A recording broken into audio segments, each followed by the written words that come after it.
Giingong BBM supporter gikulata. Gikulata matod pa ag usa ka individual nga matod pa misyagit og BBM taliwala sa nahitabo usab nga rally sa Cotabato City Martes sa gabii, March 11, 2025. Nasayran nga tibuok nasod sa Pilipinas ang nipahigayon og lain-lain nga rally alang sa suporta og call for peace sa nasod mga suking tigaminaw.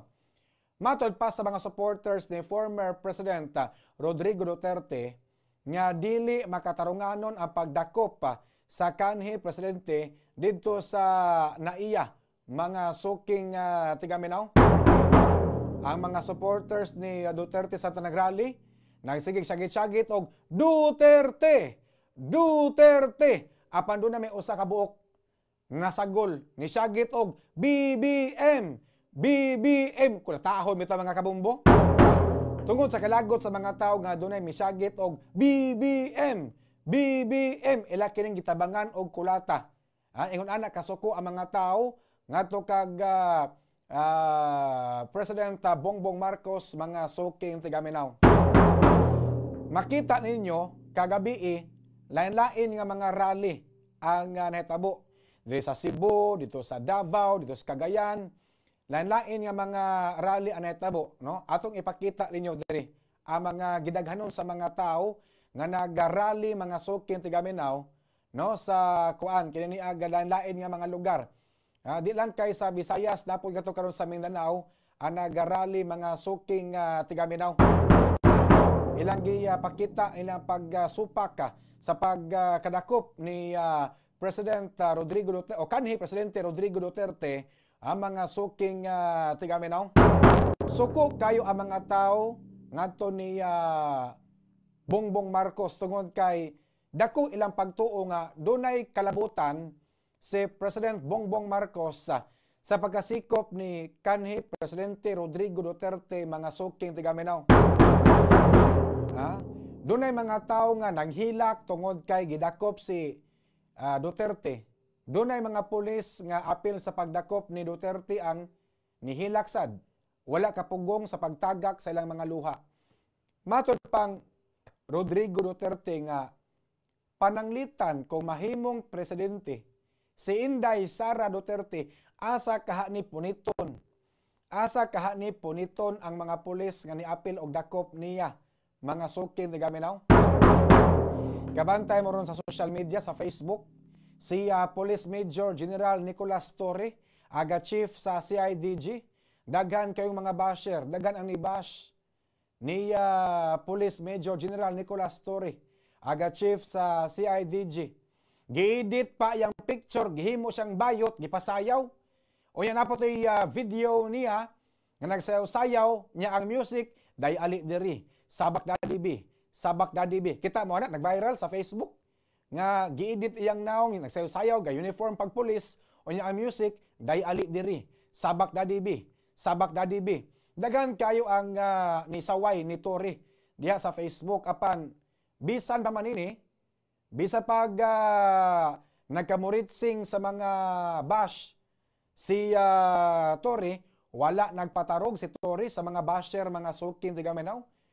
Igo rasad niya, gituman kung unsay sugo, gikan sayang labaw, sugo nga nahisubay sayag pagka-chief sa CIDG mga kabumbo. Dagan ang nagrally kagabi. Lain-lain nga mga lugar. Doon ay nagrally sa Davao, sa Cebu, sa Cagayan, o sa uban pa mga dapit, mga suking tigaminaw. Dili kaha kini ang sinugdanan nga posibleng mahitabo ang nahitabo niadtong pagka February 25, 1986. 39 na katuig ang nakalabay nga diin gipalayas sa katawhang Pilipino ang pamilyang Marcos Diaz Malacañang.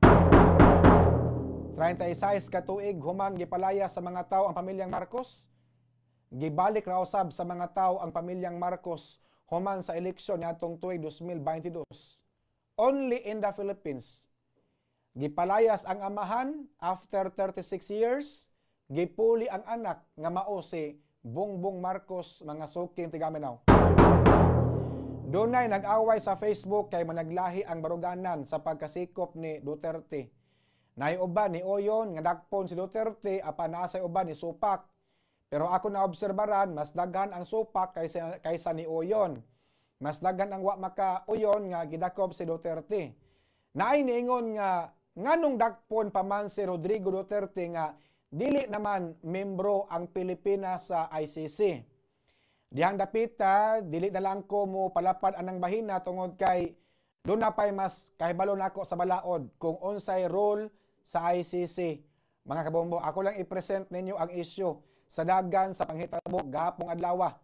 Sa pangutana kung unsay krimen nga nahitabo or unsay krimen nga nahimo ni Duterte, tungod kay wala man daw kuno siya'y kaso.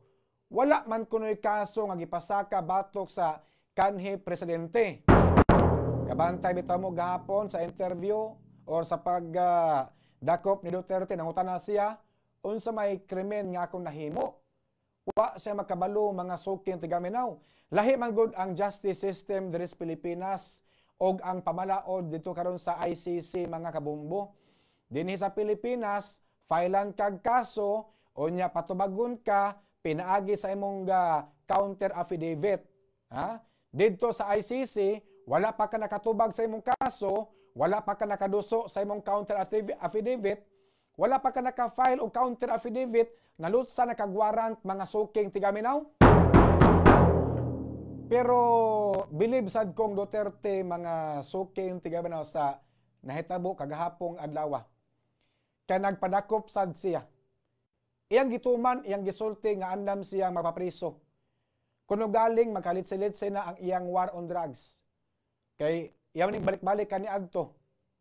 Gibalik-balik ni former President Rodrigo Duterte kani adto nga I will take full responsibility sa war on drugs. Nga daghan ang mga drug addict, drug user, drug protector, mga drug personalities ang nangamatay, mga suking tigaminaw. So yan yung giangkon ang kaakuhan. Kay mato pa niya, I will take full responsibility. Andam kuno siya mapapriso. O nagpadakop yun siya mga suking tigaminaw. Pero yun na pa, wala ka masyad sa taro ang mga pulis ani. Wala ka masod sa laang ang Marcos administration aning hitabua. Sayod ta ka may kay ni muduwa si Rodrigo Duterte, mga suking tigaminaw. Dili basta-basta, oy, abogado na, prosecutor na, nanggungis na sa politika. May ka na sa muhimog mga senaryo, mga suking tigaminaw nga lipaton ka mga kabumbo. Nasayod ta nga marunong kaayo si Duterte. Dugay na ni siya sa politika. Kaya ni Rodrigo Duterte nga patuyukon sa iyang mga palad ang iyang kontra sa politika. Maayo kayo ni siya og mga political strategy mga kabumbo. Iyang mga kaatbang sa politika, kaya niya nga himuon niyang kugmo. Himuon niyang kugmo. Murag kugmo nga gikulitog sa ilong o niya gilingin-lingin o niya gipatuyok-tuyok sa iyang mga kamot, mga suking tigaminaw. Pangutana, unsa may linugdangan aning tanan nining pagasikop ni Duterte. Mosamot og kasuko ang mga tawo ngadto ni Marcos unya naghinangat na bang eleksyon, delikado og maeskwala ang kining mga kandidato ni Marcos tungod sa kasuko sa mga tawo ngadto kang Marcos basin og ang iyang mga manok nga managan og senador og congressman og uban pa basta mga pildi pod noon mga kabombo tungod sa kasuko sa mga tawo. Nagtuo ko nga moabot ang panahon, nagtuo ko nga kanini ang kahibalo si Duterte nga moabot ang panahon nga dakpon siya sa ICC. Nagtuo ko nga gipangandama na ning daan ni Duterte nga dakpon siya sa ICC diri sa Pilipinas. Unya gibalik-balik ni Duterte nga walay jurisdiction ang ICC sa Pilipinas tungod kay hagbay ra nga nibuwag ang Pilipinas sa ICC apan gidakop gyapon siya. Hinumdum mo niya itong pagkakuan, siya mo ay presidente, nibiya siya sa ICC ang Pilipinas nibiya sa ICC, sadyang si Duterte mga presidente, mga suking tigaminaw? Pangutana, wala ba'y nalapas nga due process ang PNP o ang gobyerno sa Pilipinas sa pagdakop ni Duterte mga suking tigaminaw?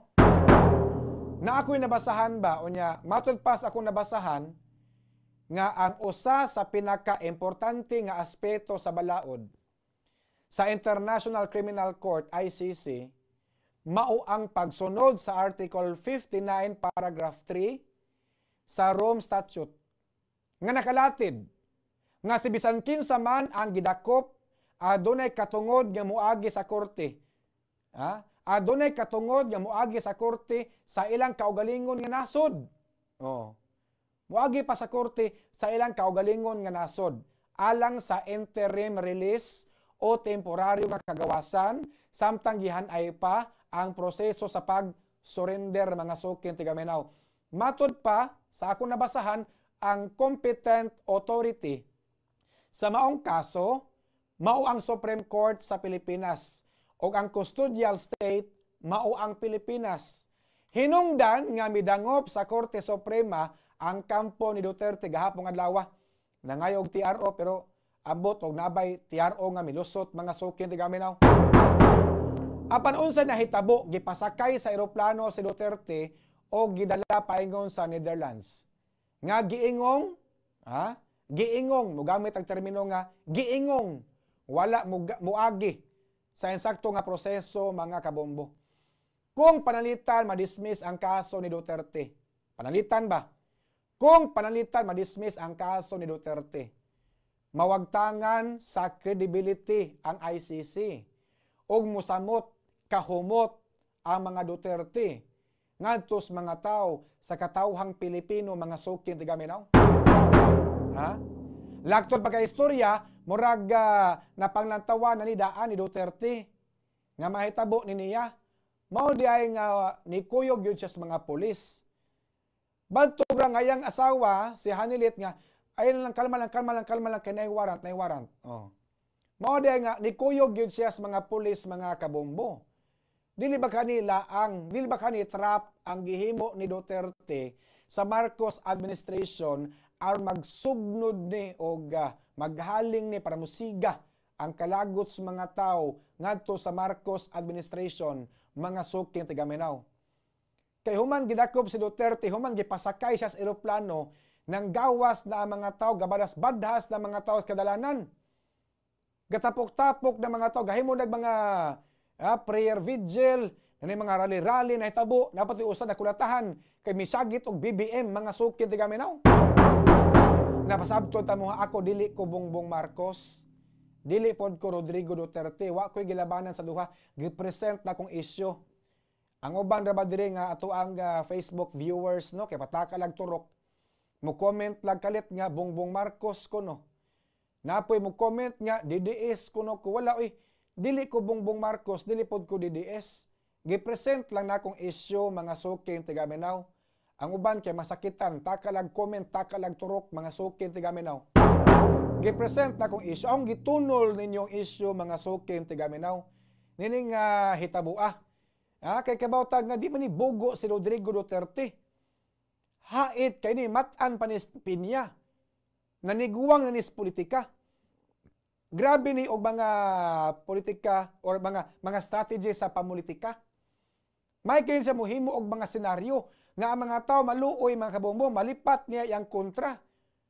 Mao taong gisulti ganina ay ang mga kaatbangs politika kaya niya nga himuon yang kugmo. Murabag ka ng kugmo gilugit sa ilong, gipalingin-lingin, gipatuyok-tuyok spad, mga sukin tigaman na inakubakakon. Panalitan og malatasan ni Duterte ang iyang giagian ron, mga kabombo, ngadto sa ICC, inakubakakon. Musamot kasikat ni si Sara Duterte. Musamot kahumot ang mga Duterte sa nasod sa Pilipinas, mga suking tigaminaw.